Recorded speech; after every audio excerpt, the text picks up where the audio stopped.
예, 오늘의 말씀을 다시 한번 읽어드리겠습니다. 오늘의 말씀은 시편 105편 17절에서 19절 말씀입니다. 그가 한 사람을 앞서 보내셨으며 요셉이 종으로 팔렸도다. 그의 발은 착고를 차고 그의 몸은 쇠사슬에 매였으니 곧 여호와의 말씀이 응할 때까지라. 그의 말씀이 그를 단련하였도다. 한 가지 질문을 드리겠습니다. 하나님은 우리가 진실하기 원하실까요? 아니면 완전하기 원하실까요?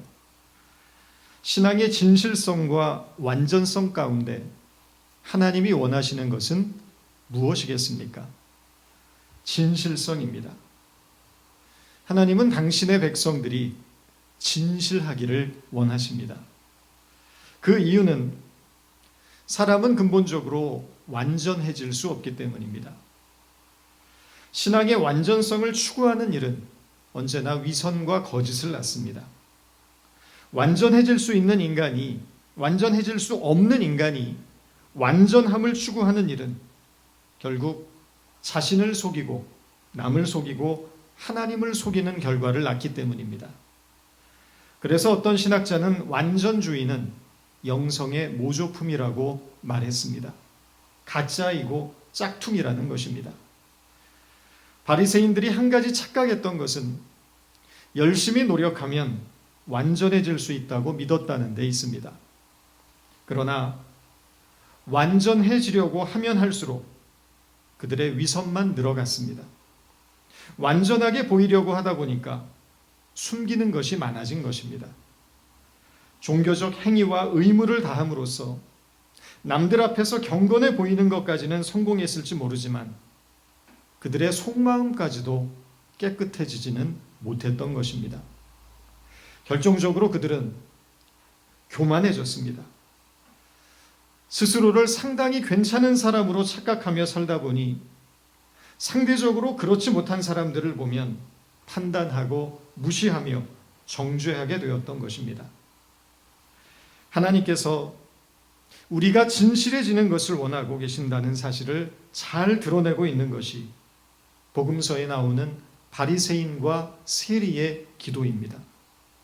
누가복음 18장 10절에서 13절입니다. 두 사람이 기도하러 성전에 올라가니 하나는 바리새인이요 하나는 세리라. 바리새인은 서서 따로 기도하여 이르되 하나님이여 나는 다른 사람들 곧 토색, 불의, 간음하는 자들과 같이 아니하고 이 세리와도 같이 아니함을 감사하나이다. 나는 일해에 2번씩 금식하고 또 소득에 11조를 드리나이다 하고 세리는 멀리 서서 감히 눈을 들어 하늘을 쳐다보지도 못하고 다만 가슴을 치며 이르되 하나님이여 불쌍히 여기소서 나는 죄인이로소이다 하였느니라. 바리새인은 자기 자랑을 기초로 기도합니다. 그러나 세리는 하늘을 향해 고개를 들지 못하고 가슴을 치며 기도합니다. 예수님이 누구를 칭찬하십니까? 이어지는 14절입니다. 내가 너희에게 이르노니 바리새인이 아니고 이 사람이 의롭다 하심을 받고 그의 집으로 내려갔느니라.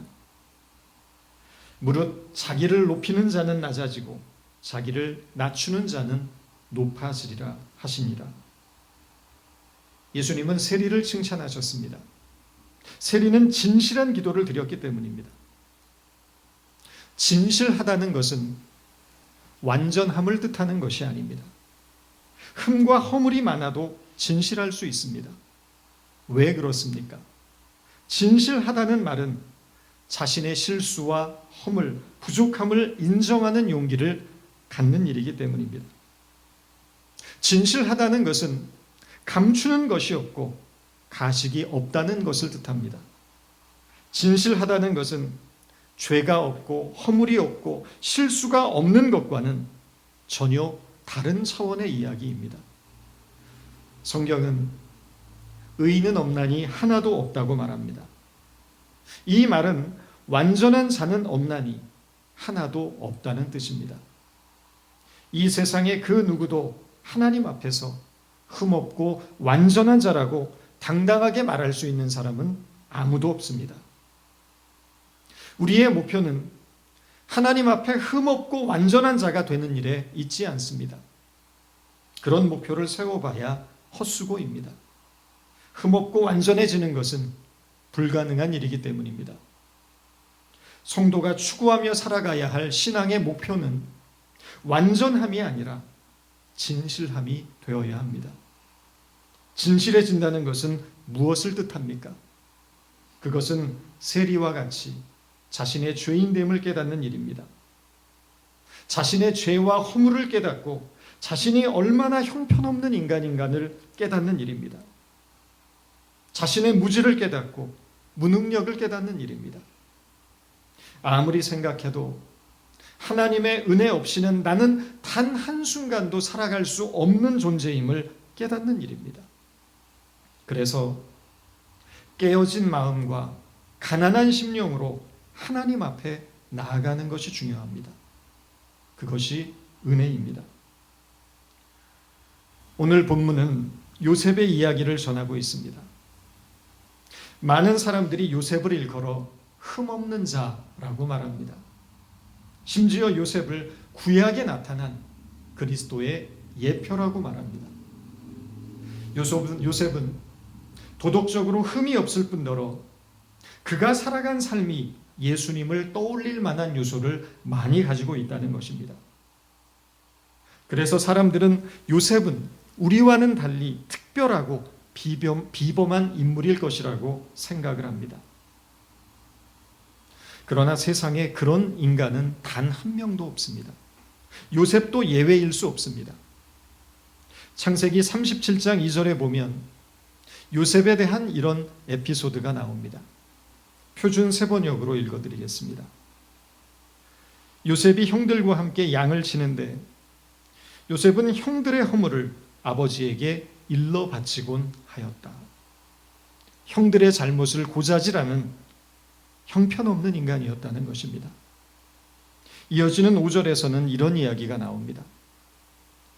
요셉이 형들에게 말하였다. 내가 꾼 꿈 이야기를 한번 들어보세요. 우리가 밭에서 곡식단을 묶고 있었어요. 그런데 갑자기 내가 묶은 단이 우뚝 일어서고 형들의 단이 나의 단을 둘러서서 절을 하였어요. 형들이 그에게 말하였다. 내가 우리의 왕이라도 될성 싶으냐? 정말로 내가 우리를 다스릴 참이냐? 형들은 그의 꿈과 그가 한 말 때문에 그를 더욱더 미워하였다. 우리말에 매를 번다는 속담이 있습니다. 요셉은 형들에게 맞을 짓만 골라서 했다는 것입니다. 형들이 막내인 자신에게 절을 한다며 형들을 자극하고 있습니다. 툭하면 고자질하고 온갖 잘난 척은 다 하고 있는 것입니다. 혹시 주변에 돌아다니면서 남의 험담이나 하고 자기 자랑만 늘어놓는 사람을 본 적이 있으십니까? 그런 종류의 인간들을 보면 어떤 생각이 듭니까? 한마디로 재수없는 인간입니다. 한 대 때려주고 싶습니다. 바로 요셉이 혼자 잘난 척하고 뒷담 하나 하는 그런 유형의 인간이었다는 것입니다. 우리는 성경에 나타나는 요셉의 일생에 대한 큰 줄거리를 보기 때문에 이런 시시콜콜한 이야기를 놓치기 쉽습니다. 왜 성경은 그리스도의 예표로 불릴 만큼 흠 없는 요셉의 이미지를 깎아먹을 수 있는 이런 이야기들을 삭제하지 않고 그냥 놔두었던 것일까요? 그러나 이것은 요셉에게만 해당되는 이야기가 아닙니다. 성경에 등장하는 소위 믿음의 조상으로 불리는 모든 신앙인들의 삶에서 공통적으로 나타나는 공통점입니다. 만약 성경이 믿음의 조상들에게 드러나는 약점과 실수와 그들의 죄악상을 삭제하고 좋은 점만을 남겨두려고 했다면 성경은 지금처럼 두껍지 않을 것입니다. 성경의 분량은 지금의 절반으로 줄었을지도 모릅니다. 노아를 보십시오. 노아는 당대의 의인이었습니다. 하나님은 의로운 노아를 통해서 죄로 인해 오염된 세상을 뒤집어 엎으시고 새로운 시대를 열고자 하셨습니다. 그러나 확인되었던 사실이 무엇입니까? 노아 역시 죄로 인해 오염된 연약한 인간에 불과했다는 것입니다. 노아가 백주 대낮에 술에 취해서 옷을 홀딱 벗고 낮잠을 잡니다. 아들 하나가 아버지의 그 추태를 보고 깔깔대며 흉을 보고 다닙니다. 그 사실을 알게 된 노아는 자신의 핏줄임에도 불구하고 그 아들에게 가혹한 저주를 내립니다. 하나님의 약속을 믿지 못하고 2명의 첩을 두고 그들에게서 7명의 자식을 낳았던 아브라함도 그렇고 자신의 권력을 이용해서 충성스러운 부하 우리아의 아내를 겁탈하고 그것도 모자라 치밀한 계획으로 그를 죽음으로 몰아넣었던 다윗의 경우도 그렇습니다. 1000명이 넘는 이방 여인들을 첩으로 삼고 그들이 가져온 우상단지 앞에 절했던 솔로몬도 마찬가지입니다. 왜 성경은 그들의 허물을 감추지 않고 있는 그대로 노출시키고 있는 걸까요? 그것은 성경의 목적과도 관련이 있습니다. 성경은 우리에게 완전한 인간이 되라고 있는 책이 아니기 때문입니다. 오히려 우리가 완전한 인간이 될 수 없음을 성경에 등장하는 인물들을 통해 증명해 보여주고 있는 것입니다. 아브라함, 야곱, 요셉, 다윗, 솔로몬, 노아, 삼손. 놀랍게도 우리가 남다른 믿음을 가진 위대한 신앙인이라고 생각하고 있는 그들 역시 죄로 인해 타락하고 부패한 인간의 실존에 불과하다는 것입니다. 성경을 통해 우리가 얼마나 죄로 인해 오염되어 있는지, 또한 우리에게는 자력으로 구원받을 수 있을 만한 가능성이 쌀 한 톨만큼도 없다는 사실을 성경은 깨우쳐주고 있습니다. 그러나 거기서 그친다면 그것은 성경이 아닙니다. 성경이 정말 말하고 싶은 것은 절망이 아니라 희망이기 때문입니다. 절망할 수밖에 없는 인간에게도 희망이 있음을 성경은 말하고 있습니다. 성경은 하나님이 죄로 인해 타락하고 결국 절망의 자리밖에 설 수밖에 없는 우리를 어떻게 진실하고 순전한 신앙인으로 만들어가는지를 보여주고 있는 책입니다. 만약에 요셉이 늦둥이로 태어나서 아버지의 사랑을 독차지하고 채색 옷이나 입고 어리광 피우며 철부지로 자라났다면 결단코 요셉은 그리스도의 예표로 불릴 만한 인생을 살지 못했을 것입니다. 본문의 말씀을 보십시오. 요셉이 종으로 팔렸도다. 그의 발은 착고를 차고 그의 몸은 쇠사슬에 매였으니 요셉이 몸에 둘렀던 채색 옷이 벗겨지고 발목에 쇠사슬이 채워지고 버려지게 되므로 절망하게 되었을 때 요셉은 비로소 진실한 자가 됩니다. 여러분, 신앙이 좋다는 말은 무슨 뜻입니까? 신앙이 좋다는 것은 우리가 얼마나 믿음 안에서 유능하고 실력 있으며 괜찮은 사람임을 증명해 보이는 일이 아닙니다. 인간이 얼마나 약하고 무력하며 무너지기 쉬운 존재인지를 깨닫는 사람이 신앙이 좋은 사람입니다. 나에게는 자랑할 만한 구석이 하나도 없으며 나에게는 아무런 희망의 근거가 없음을 깨닫는 사람이 신앙이 좋은 자입니다. 좋은 신앙은 인간에 대해 절망하고 하나님 앞에 무릎 꿇게 되는 일입니다.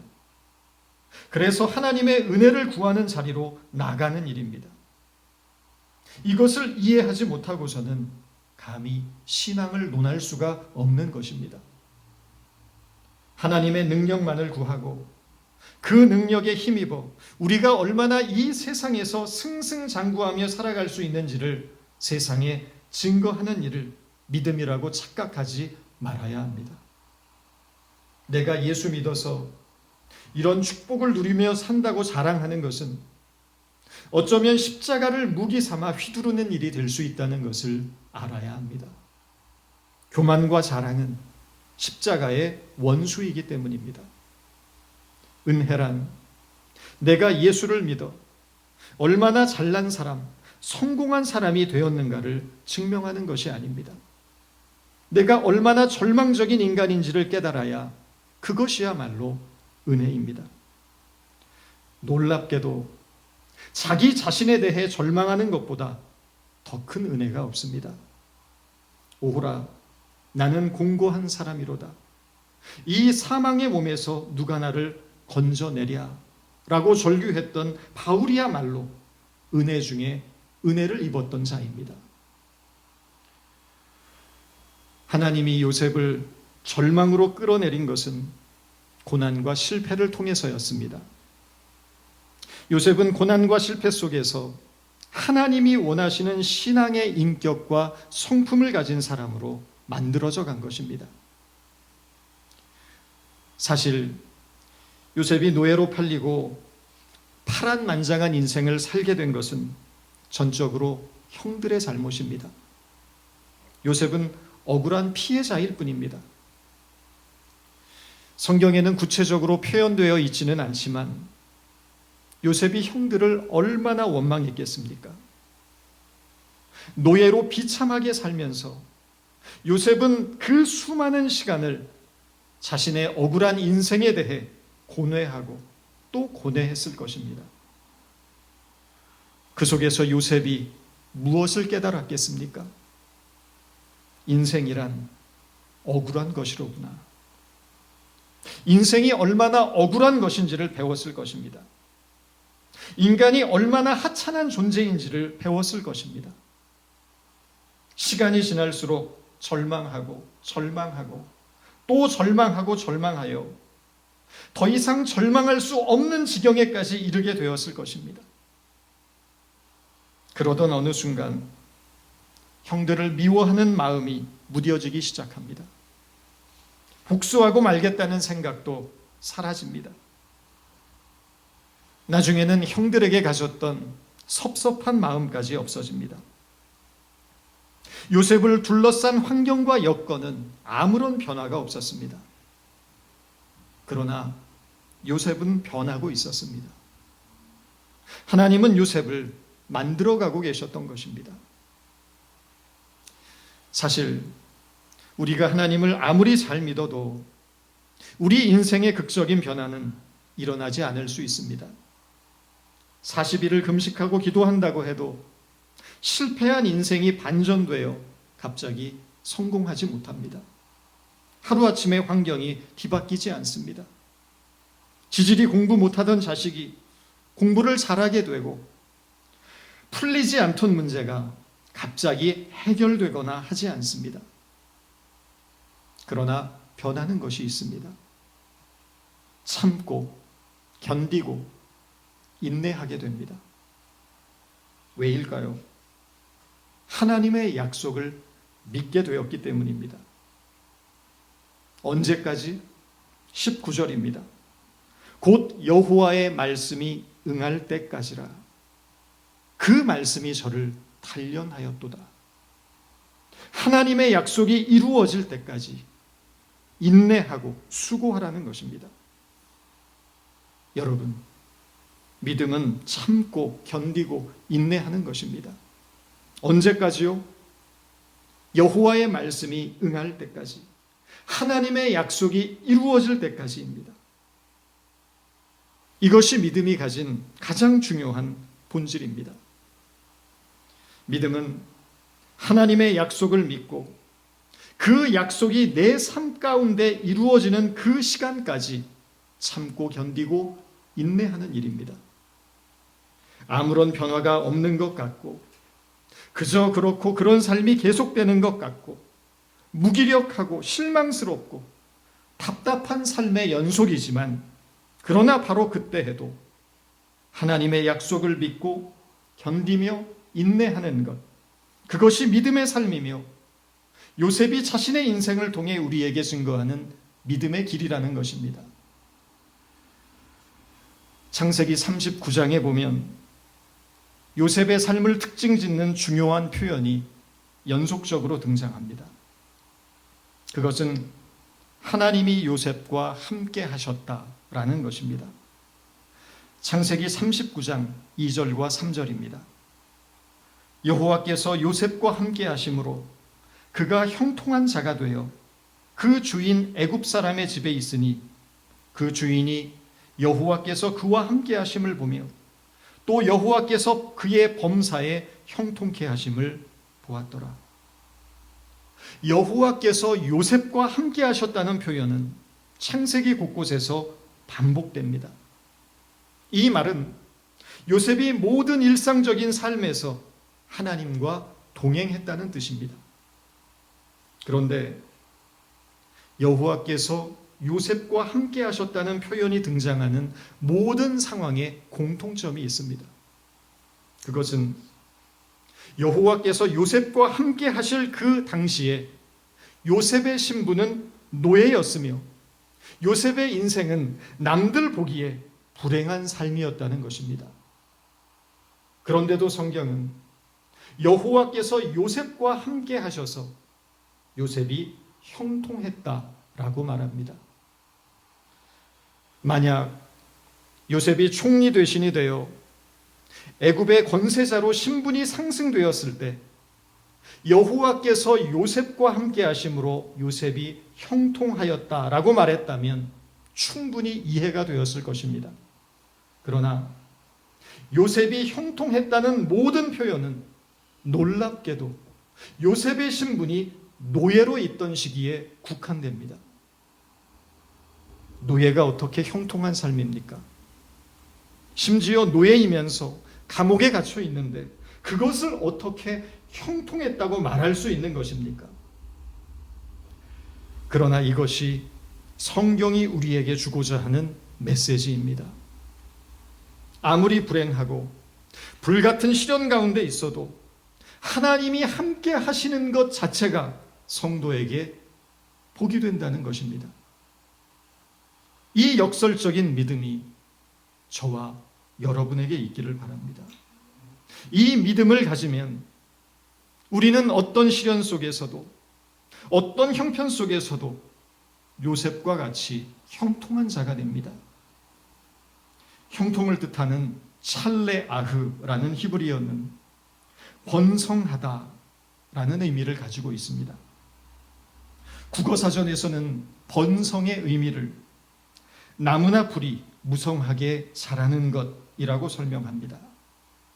다시 말해 형통이라는 것은 도저히 생물이 살 수 있을 것 같지 않는 메마른 광야에서도 생명이 자라고 있음을 뜻합니다. 메마른 광야에서 푸르른 풀이 자라고 나무가 자라고 꽃이 피고 열매를 맺는 것입니다. 이것이 기적이 아니면 도대체 무엇이 기적이겠습니까? 아무리 우리의 삶이 척박하고 온갖 문제로 가득 차 있어도 하나님이 우리와 함께 하시면 우리의 삶에는 생기가 넘치게 됩니다. 감사와 기쁨이 있고 희망과 꿈이 자라게 됩니다. 즐거움과 웃음이 있습니다. 이것이 예수님과 동행하는 성도가 누리는 형통입니다. 내 길을 여호와께 맡기라. 그를 의지하면 그가 이루시고 너희 의를 빛같이 나타내시며 너희의 공의를 정오의 빛같이 하시리로다. 성도 여러분, 지금 우리의 미래가 어둡고 불안하지만 하나님의 전능하심과 신실함에 뿌리 내린 믿음으로 우리 인생의 모든 길을 하나님께 맡기고 잘 견디고 인내하십시다. 하나님께서 이루실 것입니다. 하나님께서 나타내실 것입니다. 하나님께서 친히 증명해 주실 것입니다. 하나님이 요셉과 함께 하심으로 시련과 실패 속에서도 그의 삶이 형통했던 것처럼 하나님이 우리와 함께 하심으로 메마른 광야에서도 꽃이 피고 나무가 자라는 것처럼 우리의 모든 삶이 형통케 되어지는 은혜가 있을 것입니다. 이 믿음을 근거 삼아 이 어려운 시기 굳건하게 이겨나가는 저와 여러분 모두가 되기를 주님의 이름으로 축원드립니다. 기도하겠습니다. 하나님, 지금 우리는 메마른 광야 위에 서 있는 것처럼 곤고하고 불안과 두려움으로 가득 차 있습니다. 그러나 하나님이 요셉과 함께 하셨던 것처럼 우리와 함께 하심을 믿습니다. 하나님이 요셉과 함께 하셨을 때 그의 삶이 형통했던 것처럼 하나님이 우리와 함께 하심으로 우리의 삶이 형통케 될 것을 믿습니다. 비록 우리의 삶에 시련이 있지만 우리를 품고 계시는 변함없는 주님의 사랑을 의심하지 않으며 주님을 향한 신뢰의 끈을 더욱 강하게 조이고 주님의 사랑 안에서 날마다 새로운 기쁨과 평화를 맛보며 살아나가는 강력적인 삶이 되게 하여 주시고 우리의 마음에 주님의 생명과 진리가 채워져서 우리의 모든 생애가 주님 안에서 거룩하게 완성되어 가게 하여 주옵소서. 예수님의 이름으로 기도드립니다.